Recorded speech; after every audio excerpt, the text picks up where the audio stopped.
Hey, this is a quick review of what I was just babbling about what happens in the heart during a normal sinus beat. If you want to know what all this scribbling is about, you will have to go back and look at the first video that I have put up. So, a question that I get a lot, and that seems to cause a lot of confusion to people who are coming to hang out in the EP lab, is what is going on in the different heart blocks. There's 3 of them. I am so sorry, 4 of them.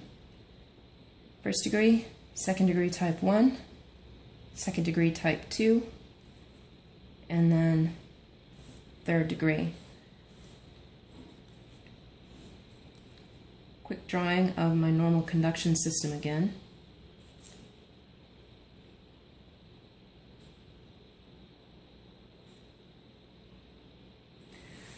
Okay, so to reorient you, this is the right atrium, this is the right ventricle, this is the left atrium, and this is the left ventricle.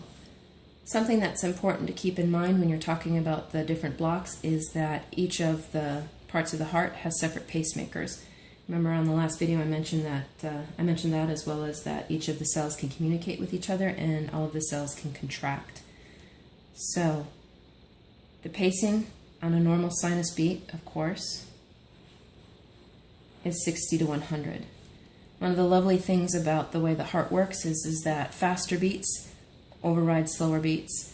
The heart's going to listen to whatever drummer is drumming the fastest. We call that overdrive pacing. Since the sinoatrial node happens to usually be the fastest drummer, that's what usually drives the beat. If something happens to the sinoatrial node and the AV node has to come back and it's going to give you a junctional beat, the rate on that is 40 to 60 beats per minute. If something happens to both the sinus node and the AV node and you are down to having to live off of your Purkinje fibers are really slow drummers. They can only drum at 20 to 40 beats per minute. So, what exactly happens in the different levels of block? One of the principles to remember, I think I might have already mentioned this, higher in the conduction system, less scary the block. Lower in the conduction system, very scary block. So, first degree, get your P wave, you have a long PR interval, and then you have a QRS. By definition, all of a first degree block is at your PR interval, the point from the beginning of the P wave to the first deflection of the QRS interval, is greater than 20 seconds, is greater than 0.2 or 0.2 on your EKG. What's going on in the heart is that you have some kind of mild conduction disease high in the system. The intraatrial tracts have some fibrosis, there is small electrolyte imbalance, there's some fibrosis around the SA node, there's something going on in the AV node. You could be running around with one right now and never know. Unless a patient is extremely symptomatic with this, we are not going to be doing anything for this in the EP lab. Somebody would have to be extremely symptomatic with a first degree block for us to put in a pacemaker, and then in that case it's called sixth sinus syndrome. It usually causes a bradycardia. So, first degree block. Something else to know is when you're taking an EKG test that the first degree block is the only one that they expect you to write out what the underlying rhythm is. A lot of times you see this with a normal sinus rhythm or even a bradycardia.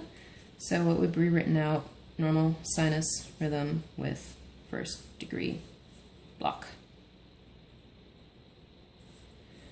Okay, so then we start moving down towards the AV node and you get to the second degree type 1 block.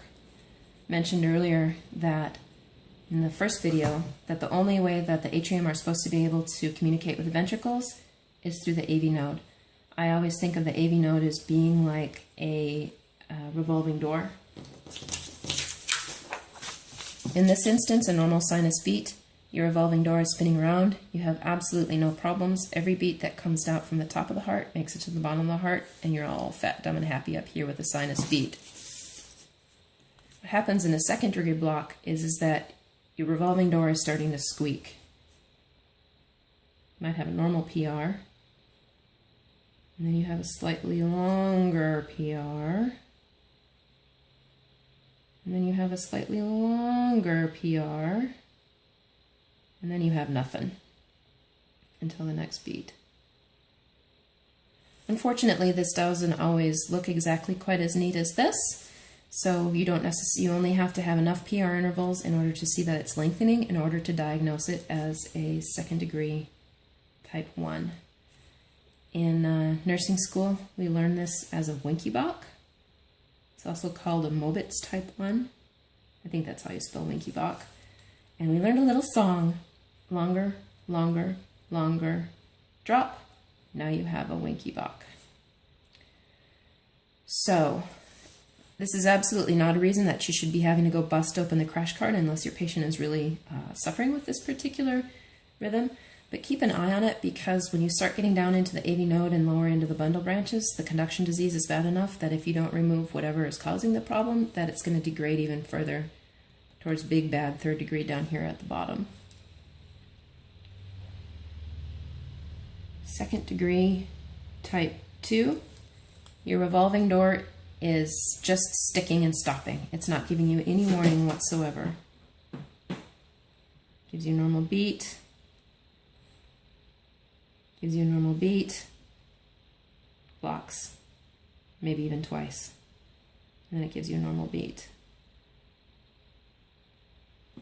So if your PR interval is fixed, and every P is associated with some kind of ratio with the QRS, except suddenly it's not. Second degree, type 2. This patient I'm going to become a lot more worried about because these really have a tendency to become third degree blocks. These are a little bit more scary. They're also sometimes very difficult to distinguish from third degree blocks.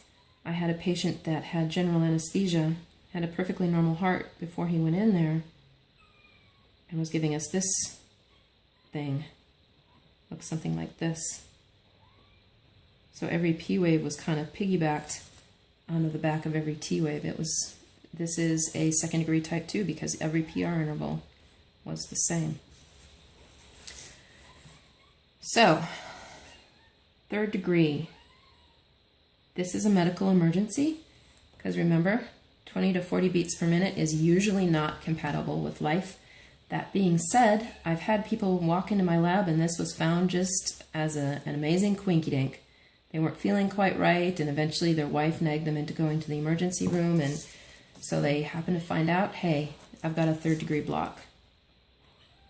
Forgive me on my drawing on this one, I'm not very good at drawing it.